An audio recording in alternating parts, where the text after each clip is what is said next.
Mes chers compatriotes de Martinique, votre colère contre la vie chère est un combat légitime et l'urgence des fins de mois toujours plus dures appelle à une réponse forte de la part de l'État. Depuis plusieurs semaines, vous vivez au rythme de mobilisation d'ampleur contre l'inflation des prix alimentaires devenus intenables. Une eau minérale facturée 9,50 € en Martinique contre 2,90 € en métropole. Un pack de bouteilles de Coca-Cola vendu 30 % plus élevé, du café 2 fois plus cher, des produits frais devenus inabordables. Malheureusement, ces manifestations ont été le prétexte à des violences et à des débordements inacceptables. Je veux d'abord les condamner. Quand des délinquants s'en prennent aux forces de l'ordre, blessant 98 fonctionnaires, quand ils incendient des véhicules, des pharmacies ou des commerces, quand ils cambriolent des maisons ou pillent des magasins, ils ne vous représentent pas et ne représentent pas votre cause.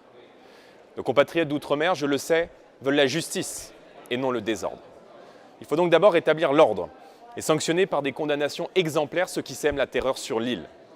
Il faut ensuite s'attaquer aux problèmes de fond qui minent nos territoires d'outre-mer. Face à la vie chère, le Rassemblement national propose de réformer l'octroi de mer, seule solution pour rétablir des prix raisonnables.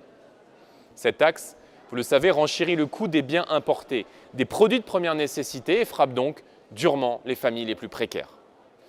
Avec Marine Le Pen, qui vient de proposer cette mesure au Parlement français, à l'Assemblée nationale, nous entendons écarter cette taxe des biens importés de métropole et de l'Union européenne pour ainsi ne l'appliquer qu'aux produits qui se trouvent en concurrence directe avec vos emplois et avec la production locale. Le manque à gagner pour la collectivité de Martinique serait naturellement compensé. Nous devons cet effort à tous nos compatriotes. Cette réforme de l'octroi de mer, qui est une demande ancienne de notre part, est la seule qui permettra à tous les Martiniquais de retrouver un peu d'oxygène face à l'inflation. À plus long terme, c'est une nouvelle relation de confiance qu'il faut bâtir entre la métropole et la Martinique. Depuis son élection, Emmanuel Macron a laissé tomber les Français d'outre-mer, dont il a ignoré les souffrances et les revendications.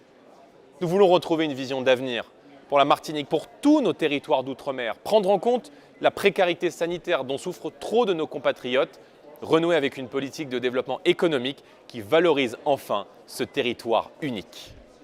Le 24 mars 1964, lors d'un grand discours à Fort-de-France, le général de Gaulle s'écria en s'adressant à ses compatriotes martiniquais « Mon Dieu, comme vous êtes français !» Cette déclaration résume tout. Nos compatriotes de Martinique ne doivent plus être traités comme des citoyens de seconde zone, mais comme des Français à part entière.